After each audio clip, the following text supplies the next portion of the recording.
I rise this morning to announce receipt and tabling in this House of the report of the United Nations Educational, Scientific and Cultural Organization, more commonly known as UNESCO's, advisory mission to Bermuda's own World Heritage Site, the historic town of St. George's, and related fortifications. Mr. Speaker, in March I informed this Honourable House and the listening public that the government had invited representatives of the UNESCO to the historic town to perform an advisory mission for the purpose of 1. Conducting an overall assessment of the town of St. George's World Heritage Site, 2. Review any current or proposed developments in the area, 3. Review and advise on the planning, protections, and management measures currently established in legislation and those intended to be, and 4. Engage with decision makers and relevant stakeholders involved in the maintenance and preservation of the World Heritage Site. Mr. Speaker, before I continue, I wish to briefly remind of the background for this advisory mission. 24 years ago, after a lengthy concerted effort and application process by local heritage stakeholders in the late 1990s, the historic town of St. George's and related fortifications, approximately 19 different forts, were inscribed as World Heritage Sites by the UNESCO World Heritage Committee in December 2000, and retroactively given the designation of Outstanding Universal Value in 2014. Mr. Speaker, during this inscription process, another piece was added, a World Heritage Site buffer zone. This buffer zone, not including the town itself, protects the town, forts, and spans some 746 hectares or 3 miles, which vastly range from the town itself, across to Tobacco Bay, then to the Royal Artillery, or as locals call it, the RA, and then back to the town itself. Mr. Speaker, in 2000, to support and manage the World Heritage Site, a standing body was established known as the World Heritage Committee, which comprised of various local entities, including representatives from the Corporation of St. George's, the Bermuda National Trust, the St. George's Foundation, and other such relevant organizations. This body is supposed to advise the government on recommended management plans and development proposals in the area. However, the committee has not held meetings since the COVID-19 pandemic, attributed to several reasons. Mr. Speaker, since the original inscription, representatives of UNESCO have not visited the town of St. George's, and as we are all aware, times have changed. Mr. Speaker, this legislature and the greater public acknowledges that the former capital is in dire need of an economic revitalization.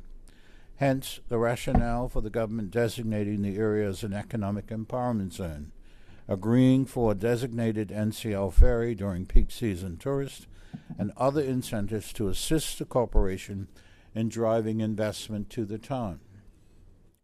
This attempted revitalization for the town spans successive governments, and both sides of the aisle have demonstrated agreement that the town needs help, although our methods may differ. But regardless of our differences, both the government and the opposition agree that a part of this economic renaissance must involve some sort of development. Anyone who understands basic economics knows that construction helps stimulate growth, and as such, multiple major construction projects have begun over the last decade, such as the St. Regis development and the St. George's Marina project, with the goals of increasing immediate investment in the short term while simultaneously increasing tourism investment in the long term.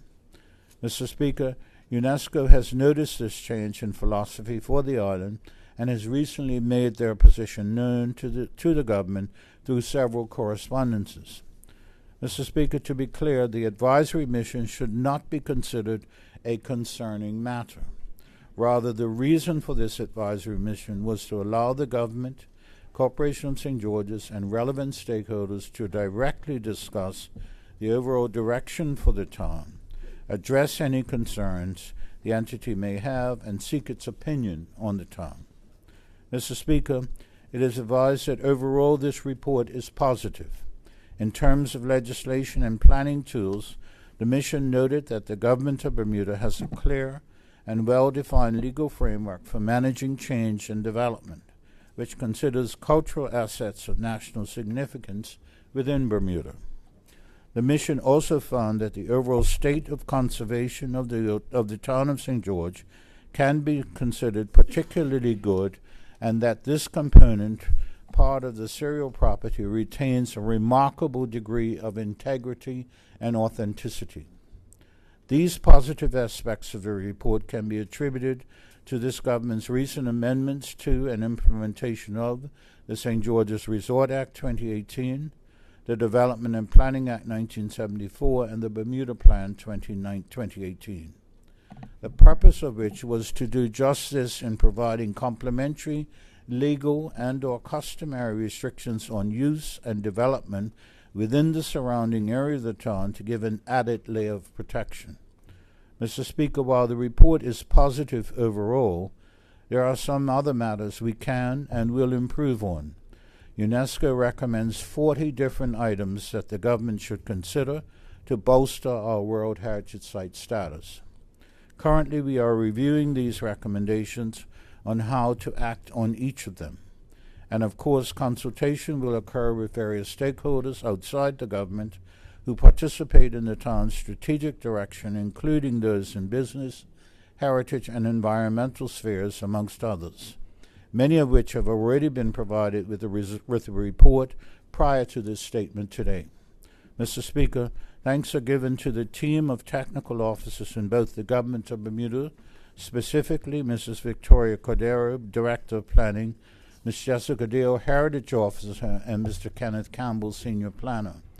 Thanks are also given to our UK counterparts, Ms. Alexandra War and Mr. Henry Reed, who collaborated diligently with the advisory mission team and others to fully contextualize the local matters to ensure all possible preconceived notions and or misunderstandings were addressed. Mr. Speaker, additional thanks are given to our stakeholders such as the Corporation of St. George's, area MPs, and heritage organizations for being part of this process. Mr. Speaker, the World Heritage Site designation is internationally recognized, and we are thankful that UNESCO has provided their opinions on our historic town of St. George's, and we look forward to further improving the historic town and related fortifications. Thank you, Mr. Speaker.